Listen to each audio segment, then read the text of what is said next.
この番組はご覧のスポンサーの提供でお送りします。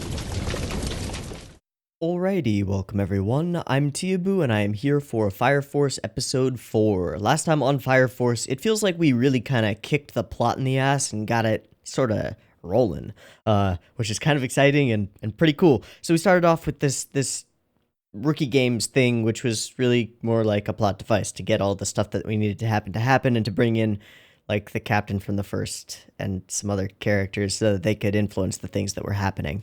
But we opened up on a scene with Bad Joker Boy meeting a character who I will from here on out call Spurgle, because he looks to me like Spike Spiegel, but with the face of Sero from My Hero Academia.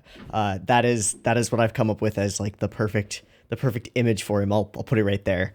Or editing me will remember to do this. Remember editing me. Good job. So we open up on that. Joker guy's pretty happy about the crazy gunpowder, weird, spooky stuff that he's created, apparently. And then we get a sort of exposition dump about the nature of reality and the world that we're in. Weird dimension shit is going on. All the continents look all messed up. I'm not sure if that's just because this is fiction world or it seems more that things are going really weird. This seems to be related, at least in my mind, to the new unlimited energy machine that they've been using for a little while called Amaterasu, which has been, I think, created by a collaboration between the Hijima Corporation and the Holy Soul Church, both of which we are kind of suspicious of at this point. So we're introduced to this concept. There are these three big players in the fire brigades. There is the church, there is the corporation, and then there is the fire defense agency itself. Yeah, so we learned that Obi and the 8th as a whole was created as a sort of a special unit by the Fire Defense Agency in order to investigate all the rest of the agencies and figure out what the hell is really going on, because nobody's sharing information and everybody's suspicious of everybody else, so it's great. Now, how Shinra got so lucky as to get thrown into this agency, I don't know. Maybe somebody pulled some strings behind the scenes to make some stuff happen, but okay, interesting. We are introduced to Captain Totally Trustworthy of the first, who is totally trustworthy and definitely doesn't lie to Shinra at all, and his underling Cat Girl, who has a propensity for getting groped accidentally. Yeah. Oh, also, his little brother with the white hair is still alive, and that's new information for Shinra. Okay, that's a lot of stuff. Like a lot of stuff. And we ended up the episode with Obi and Shinra sort of like getting on the same page. Like, yeah, all right, cool. I understand what you're in this for. I'm glad I'm in the 8th. Let's do it. So this next episode is called, I think, the Hero and the Princess. Shit, I just looked at it. The Hero and the Princess. I actually got it. All right. Yeah. So this episode is called The Hero and the Princess. What that refers to, I don't know. If it were like The Knight and the Princess, I would think Arthur and Cat Girl, but I have no idea. Maybe it'll be a one-off story. No idea. Anyway, let's go ahead and watch it. I have it up. Episode 4. It is ready. It is 0 seconds. There will be a picture-in-picture version of this reaction video with the video up there in the description down there. Timer-based version up on YouTube. Discussion at the end. Beep beep timer at the beginning to sync up with your own version of Fire Force if that's the way you want to do it. And if that's the way you want to do it, get it ready because the timer's going here.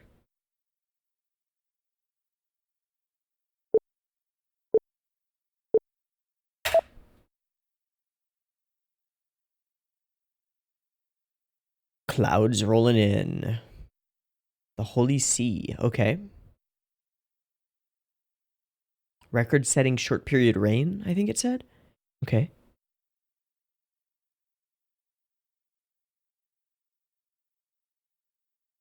That's odd. Okay, there are those mascot characters.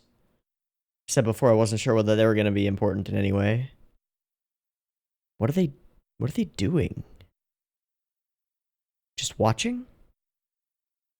It's kind of creepy. Not gonna comment. Which I wonder which. Oh, this is the 6th, isn't it? We can see it there. Oh, it's the 5th. Never mind. It just looks like 6. Because, yeah, okay. And the 5th is Hajima. Hajima. Okay. Whoa. All right. All right. Just a little cross eyes. Hmm. Oh, Jesus.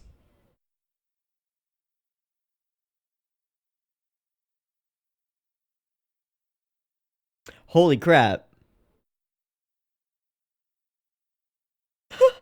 They are thrilled.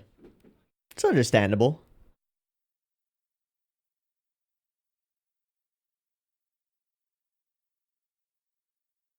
Hi, Shinra. This shot is just creepy. Okay. OP?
Jesus, I have a feeling this is gonna sweep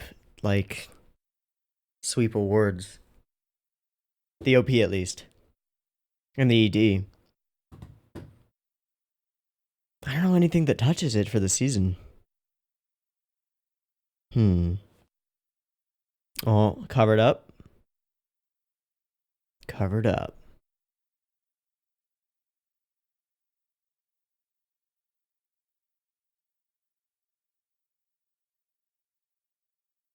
Mm-hmm.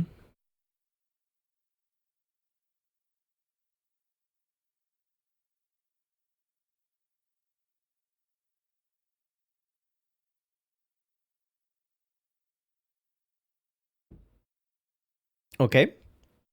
Any info?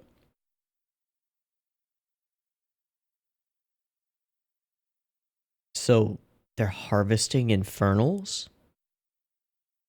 Okay.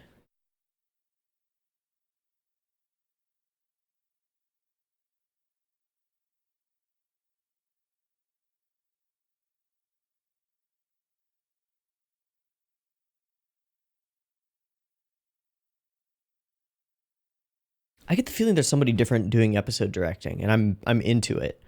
Um, the use of silence and letting these scenes breathe is like really noticeable. Okay, we're finally getting information on Church Girl.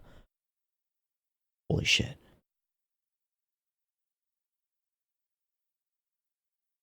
That burned photo.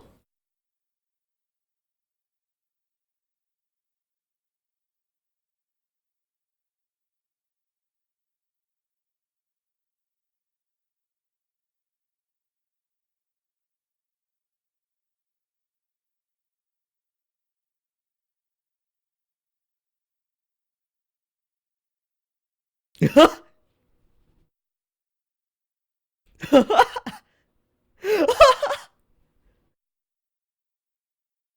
was like a wet thump. Oh, jeez.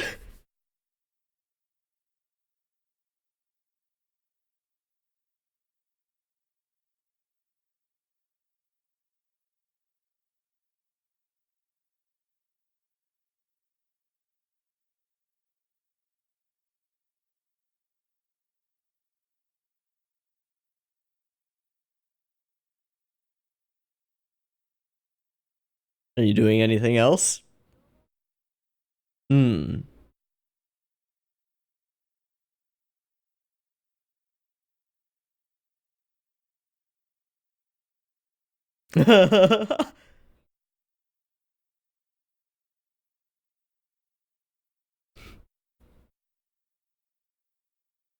No, not as easy. Wait,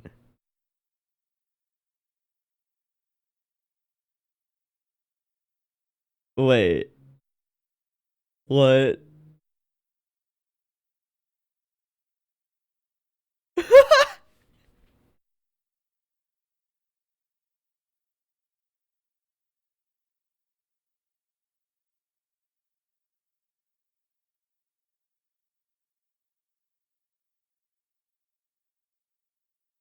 Oh, they yeeted you up into the tree.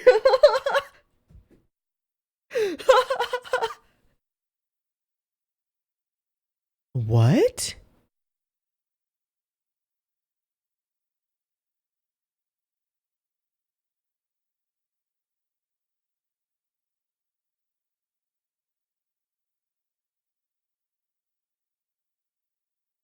And you're just like earning minimum wage being in a suit, right? Oh, this is so strange.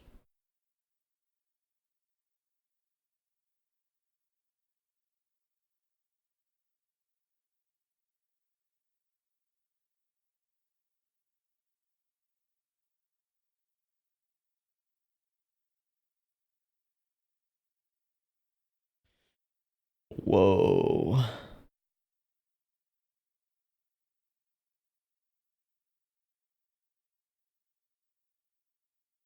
Joker just vigilanted him.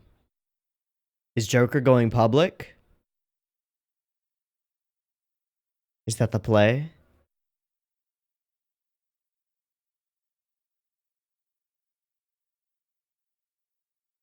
Did he just get insta infernaled?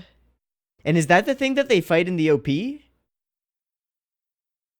Holy shit.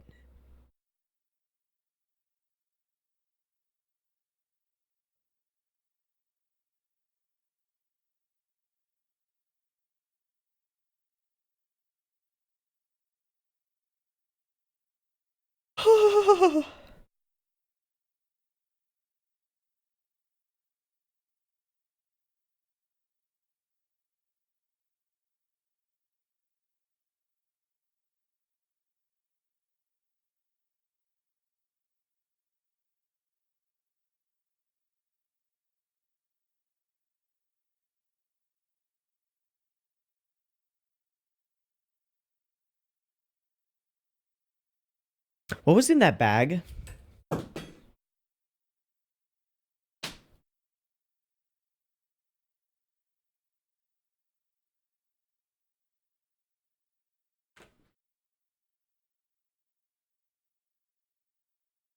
Okay, okay, okay. Okay, okay, okay. Yeah. Time for you to head out. Oh my god. But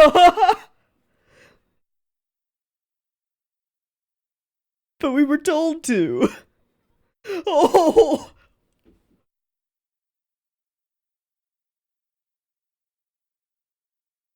Yeah, ramen is on you for like a week.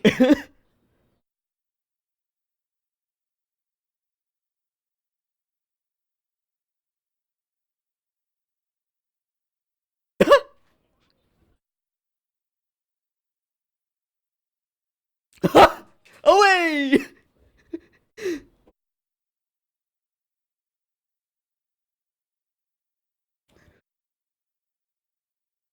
And there's the oh my god.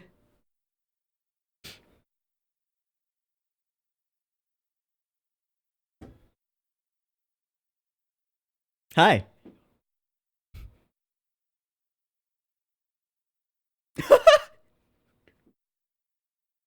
Just followed orders, sir. Doing my best.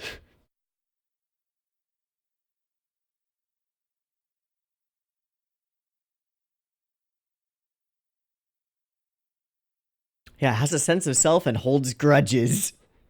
Oh boy. Also was a firefighter, so probably is familiar with their weaponry and methods and stuff. Holy shit.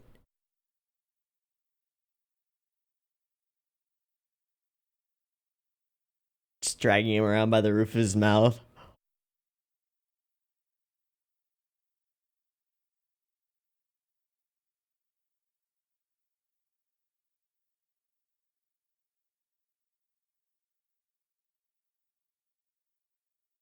Oh.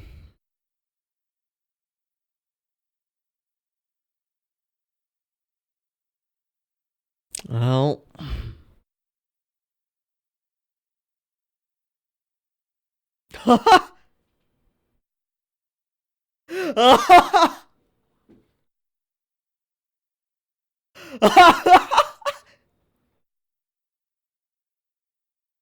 Oh, that was a great sequence.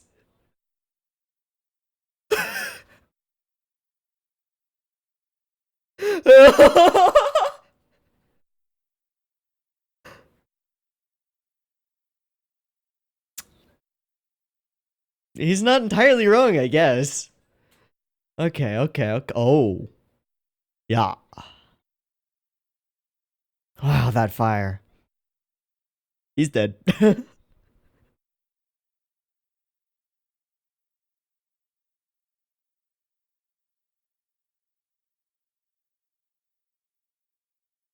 Kind of like post-mortem Nen.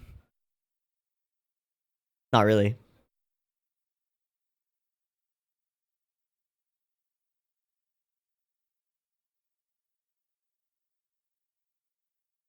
Okay.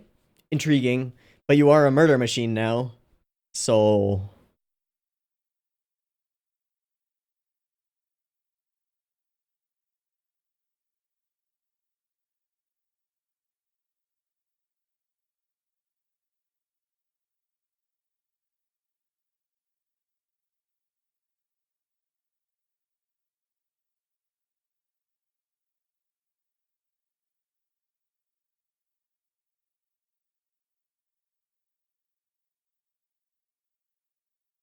Gotta do what you gotta do. Ooh, interesting.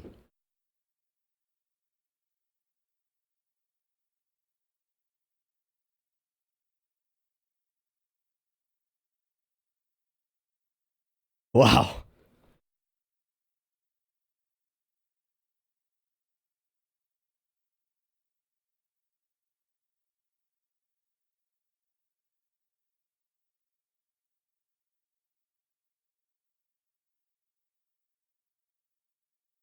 Hmm.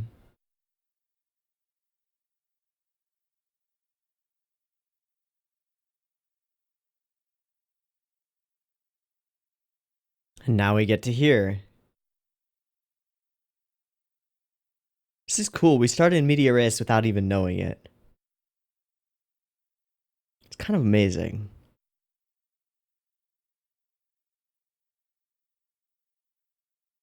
So now we enter the area where the rain's gonna come down real hard. Assuming that I actually caught that properly. It's going to downpour for a short period really hard.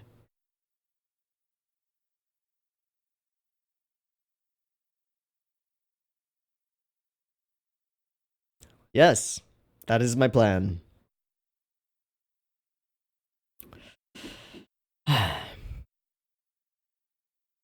I don't think there's an equivalency. That's true.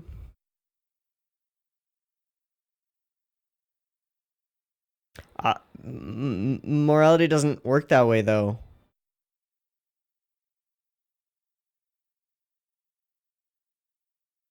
Alright, that was dope. Woo! Pretty solid CG card, too.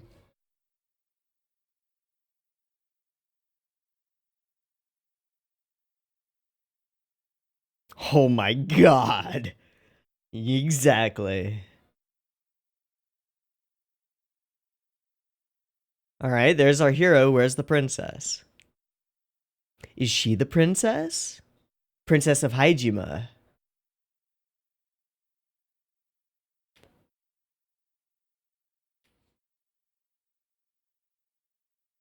Adola Burst.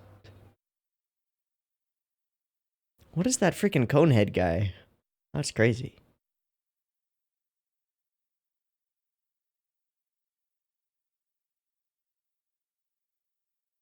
You don't deserve it.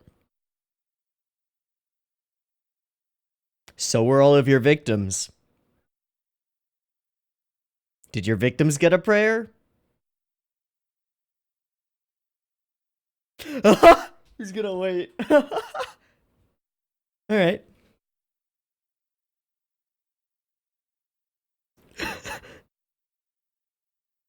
Yeah, bullshit.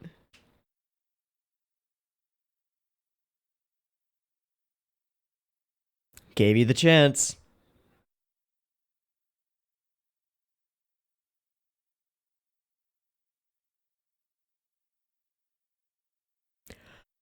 Hi.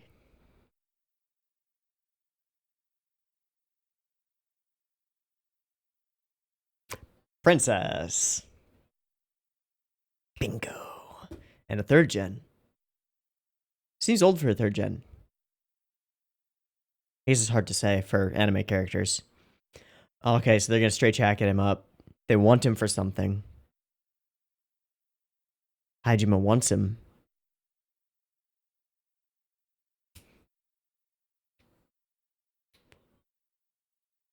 We're siloed. Whoa, what the fuck was that?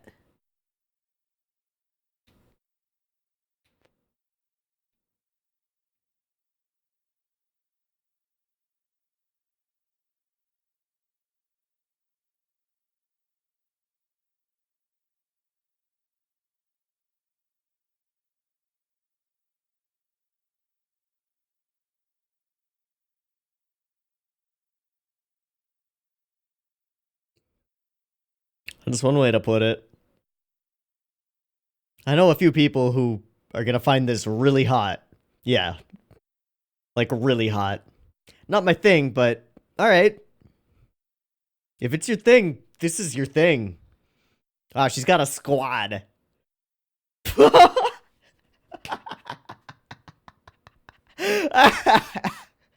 They're like Nazi nurses.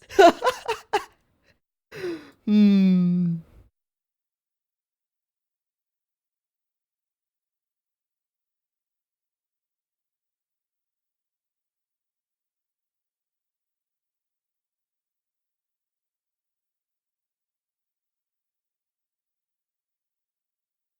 Dope. Now you fucked up.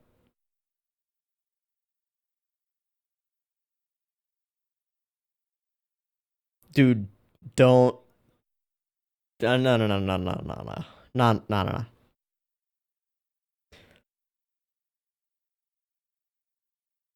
Not good. Not good idea, Shinra. The homies are here. Good. Thank goodness. And the rain stops. Okay. Oh, I guess that was a time skip. Maybe not.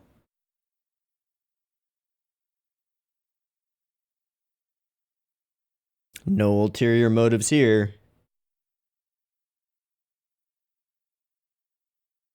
Hmm.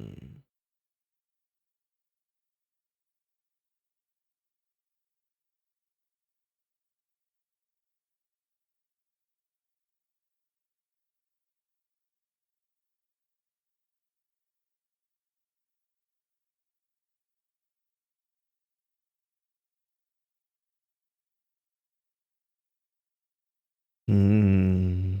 Ha ha ha. Of course. Shameless.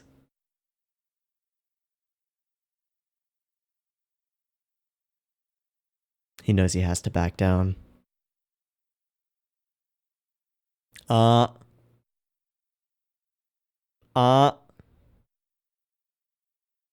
Uh. You say what?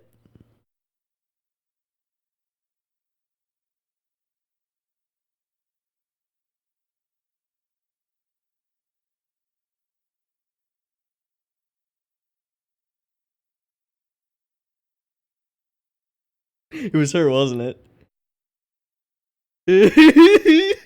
Guys, no, don't fight. Bam! Love her. Oh, fist bump. Oh no, wait, the thumbs up. That's great. Oh, she's so over the top. Just hamming it up. I love it.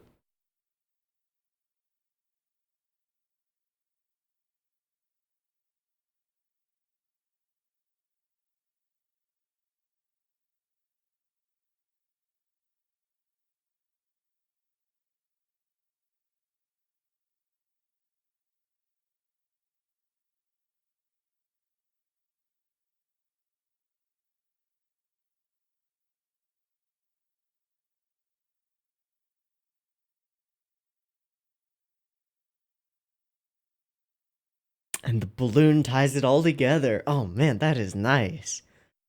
I like that framing device. That's really good. All right, now here for what I think is my favorite ED of the year. Like the whole year.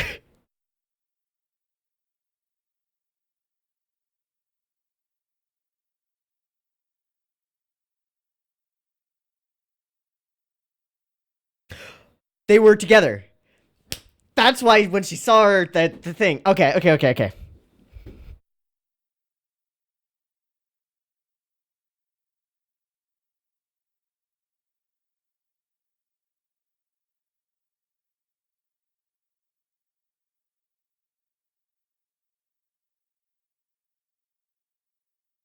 Yeah, so still censored. I missed that this was censored before in the last video, but that is the main thing that was censored. That and some desaturated frames. This section is just...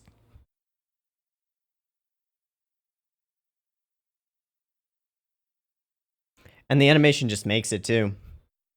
Oh, it's so good.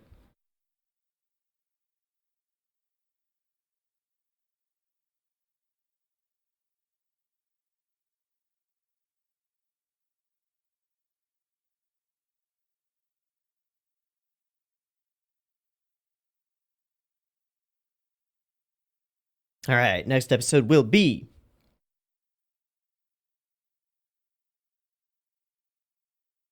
the the battle begins. All right, I like battles and I like them beginning. Good stuff. I wonder with who or what that's referring to. So first thing, I just want to, because I only saw it for a flash, I want to just make 100% sure it's the scene with the piano. Right there. There she is. So there's our princess, and there's our church girl. So the moment when she smiles, and then we cut here and we cut back, and there's a different expression. That's what that means. Recognition. And like defiance in her in the way that she's looking at her. I don't know. It's there's something here. There's something here. Yay. I like it when there are things here. Okay.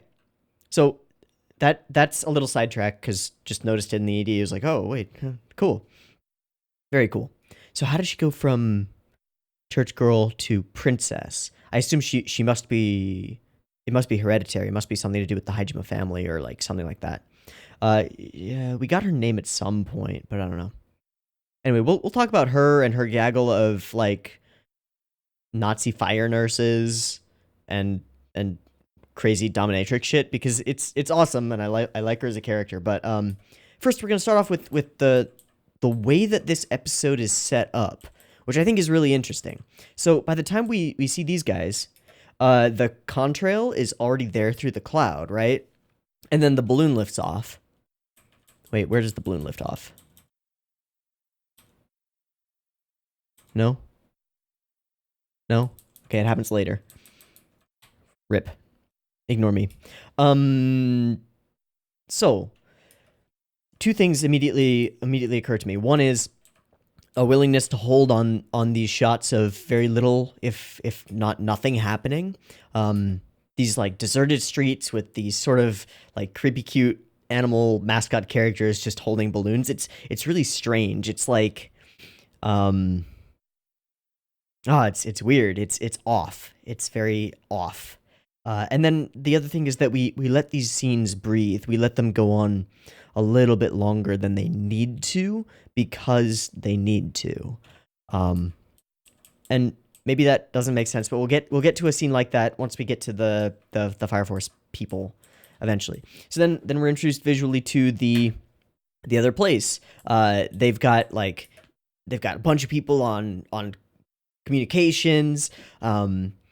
We've got these, our intro to the Nazi nurse who's there, and then the guys like lined up as like a carpet for her and a chair made of other dudes. So instantly she's the queen, the dominatrix queen, and just sort of exudes that continuously throughout. They're all extremely happy about this. Yeah, the crunch and crunch. And we hear them all. Jenny.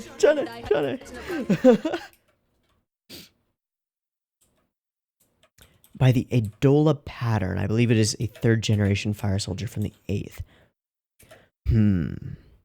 So whatever that Adola thing is, it's something that we haven't been introduced to really.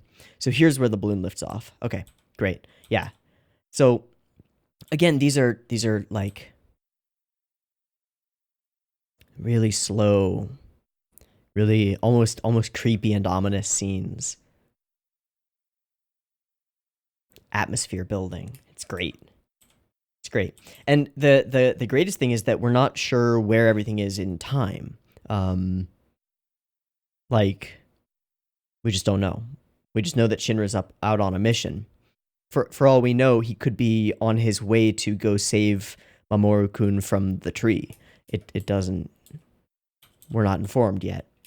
But eventually we figure it out. So, another mention of Amaterasu, just to, like, make sure that we remember that that's a thing. Alright, we remember that that's a thing. Have a pleasant day, Latom. And known as Joker. Wait, wasn't there a weather report?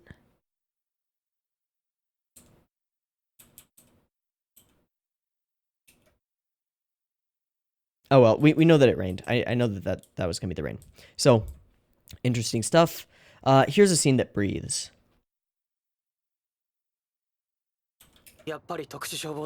Wait.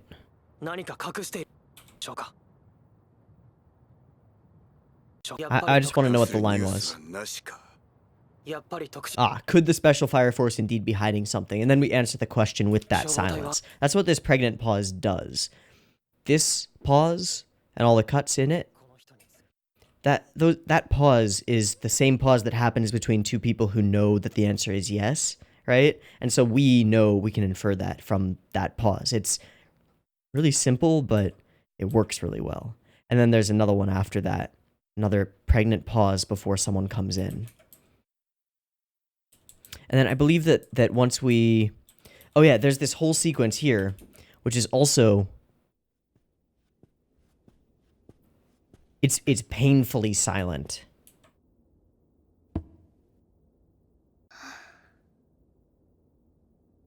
And we're in a wide open space, but we're right up with her. In her head. And she has trauma to deal with. And then she has the picture. I believe that the girl right next to her is the princess. Because this little red thing on her side. Putting her hand on her shoulder. I believe that's her. And she says, the flames of original sin.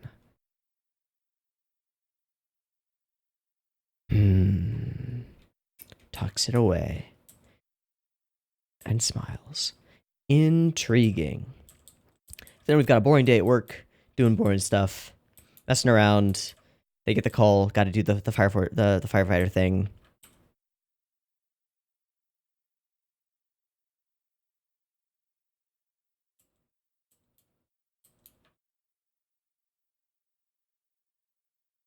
Okay. And then we rescue Mamoru. And then this whole sequence is extremely weird.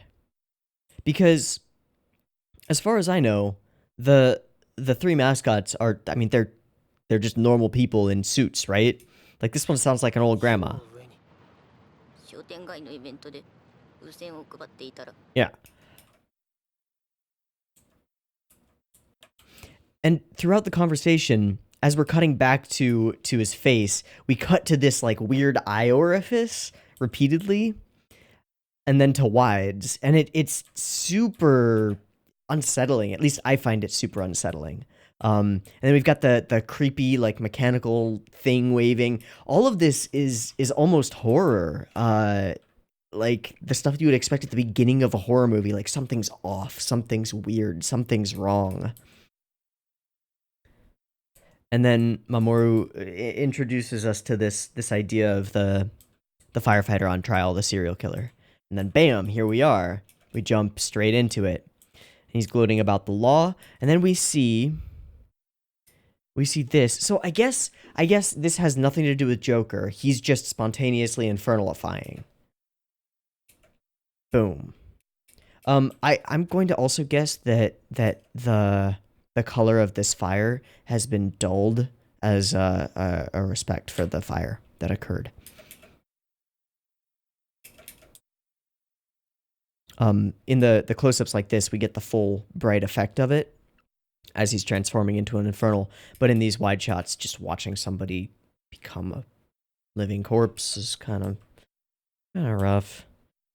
So he becomes like greed with a boat on his head. It's pretty crazy and dope. I actually think this design is super cool. I don't know what it is about it.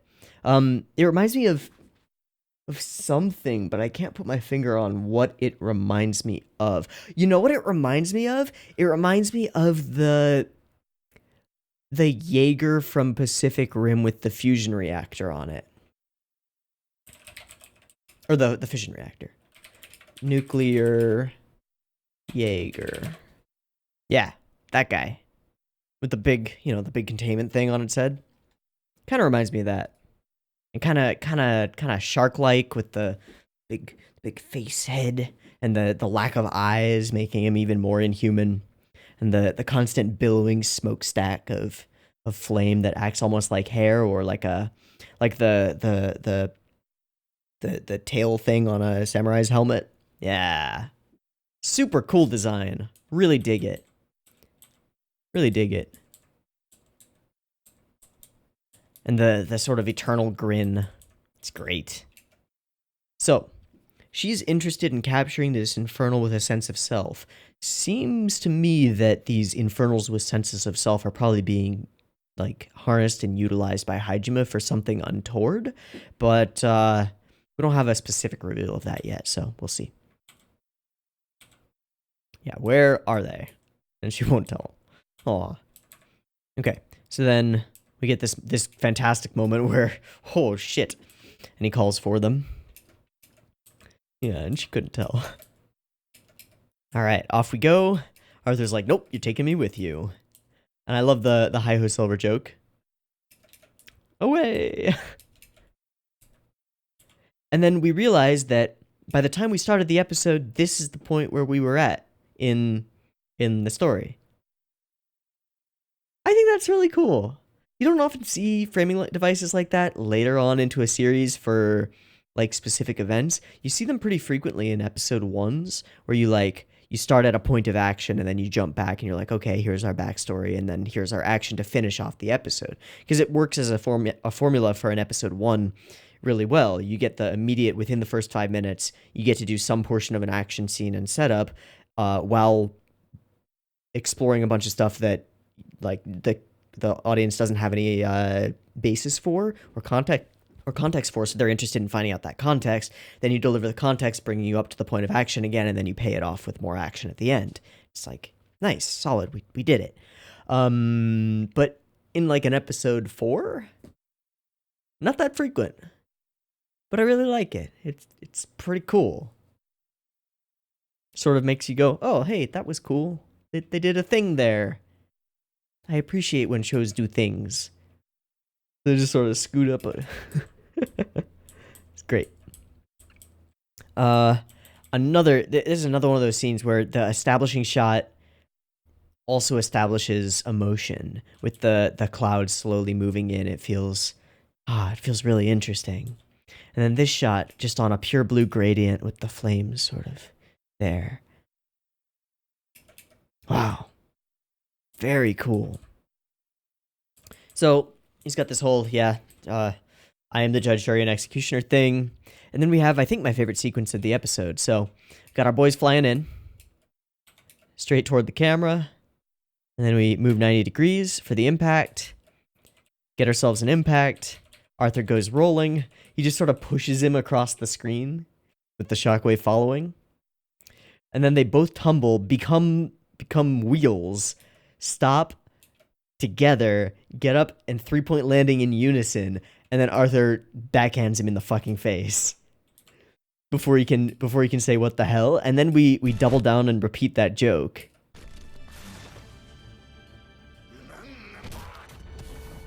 Okay, and then he'll get back up again, do the exact same thing, 3-point landing, none, boom! Tumble, tumble, tumble. What the hell is your problem? And he finally gets his words out. It's your fault that Mamoru-kun got hooray up into a tree. Wait, dude, come on. Fantastic. So, the homies arrive, and he pretends to surrender, because, yeah. Not happening. And then off he goes, and since he's fast and can leap tall buildings in a single bound, we send Shinra after him. Whee! I find the way that they chose to like move the layers of this city really weird, because it doesn't make sense. The only reason that the stuff on that side, like behind, on the layer behind, would be like we'd have to be rotating around a point halfway in between where Shinra is moving up and where we are, but we're not, because we're rotating around the point where Shinra took off from. So those buildings in front of him should still be moving the same direction, just more slowly, and then the buildings behind should be moving the other direction. You know, because we're going around it in a circle. So that's a bit weird. I don't know why it's like this. It's just strange. All right. And then here we are. We're in our introductory scene.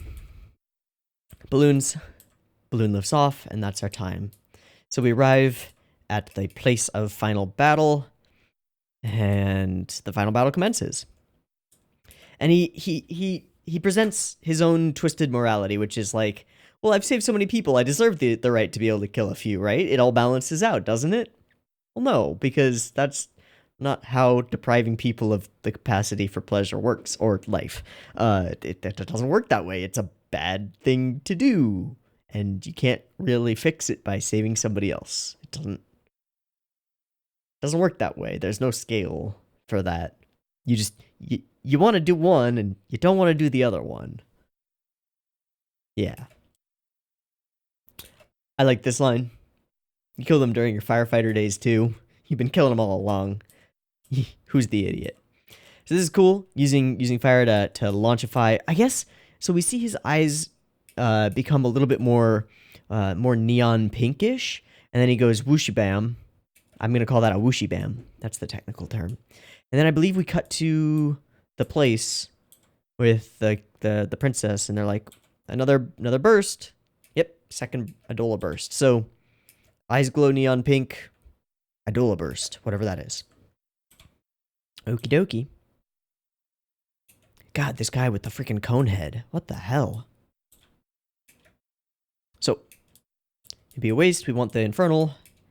I'm still afraid to die, right? I want a sister's prayer. Please, let's just wait. And then he of course, does the thing. Shinra gives him an option. Noped. Okay, so what the fuck does she do to Shinra? I am a captain. Are you defying me? You are not my superior, because we're siloed organizations. Like cell-based, essentially. And then she zappy crackles in her eye holes. That's what that is. And then he just, like, collapses. So her power seems to fall in line with her character. It seems to be some form of, like, forced submission, which makes sense for her, as she's kind of a very dom character. Pretty interesting. Definitely, as I said, I know some people who are going to enjoy this episode a lot. Good for them.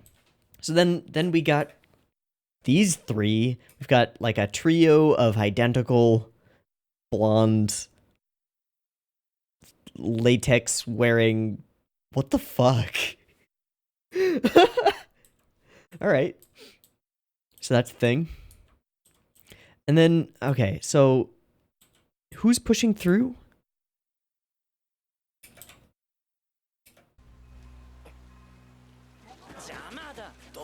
Oh, is that the douchey blonde guy? I think it's the douchey blonde guy.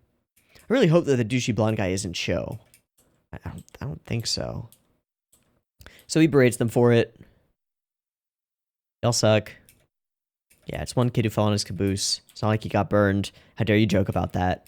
Get another dope-ass head spin. Woo! Yeah, buddy. Great fire as usual. Hole.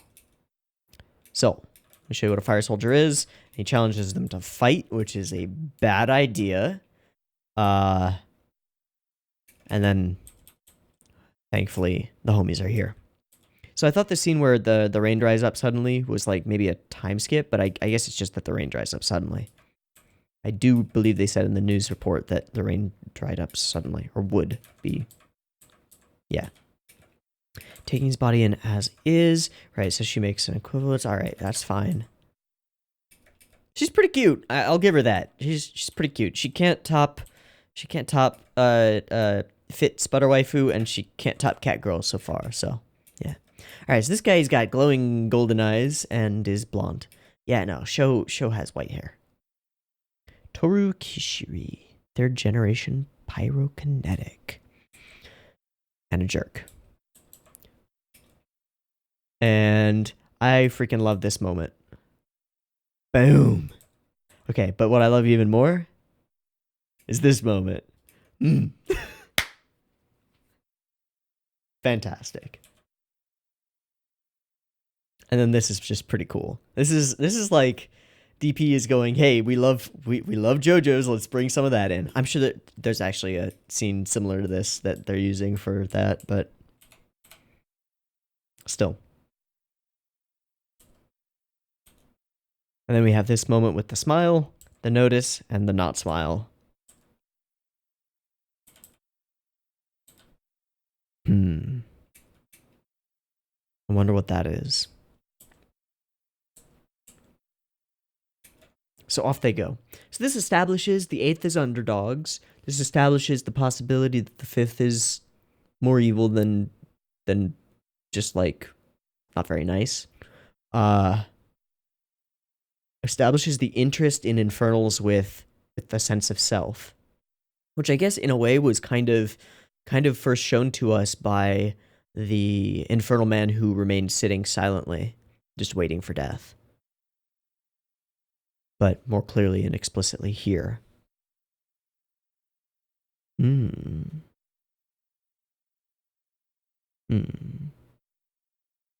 Okay, I wrote down something at 9:20. I don't know what that was. I've forgotten. Oh. Right. It's a bag of ashes. And she has a picture of Joker. And she has a tin of ashes. She's got jars that I assume had those ashes in them. Holy fuck. And chemistry books and stuff. Holy fuck, I'm so glad that I went back to this. So I got the feeling that when Joker and Spork Spurgle were talking at the beginning of the last episode with Amaterasu and all that stuff, I mentioned something about how like the place where they're speaking and the lab where Amaterasu seems to be have very similar lighting schemes and similar stuff with like lots of glowing bottles around. And so I was wondering, you know, is Spork Spurgle somehow affiliated with Hajime? Maybe a researcher or something, you know, but then working for an enemy. Or maybe Joker's working for Hajime. Hell, who knows? But this seems to confirm something along those lines. Wherever Spork Spurgle got that ashy stuff, Hajime's got it too. And they're on to Joker as well. More than pretty much anyone else is. Because as far as I know, the only, like, Yeah, like there shouldn't be a picture of Joker. The only run-in with him would have been at the rookie thing. Okay. Curiouser and curiouser. Very interesting. I'm very glad that I came back and looked at this moment. So all around, I think this was a pretty stellar episode of Fire Force. Um, from like a coherent framing device that makes sense and makes it interesting to ingest the story. A bunch of interesting character moments. I think that the direction was really solid to and the pacing was above average. With a sort of a keen eye for how long to let scenes ride and how much to use silence and strange cuts and strange stuff. But then when we transitioned into action and fighting, there's sort of a seamless blend of badassery and some humor in there. Really good. This was a really good episode. I liked it a lot.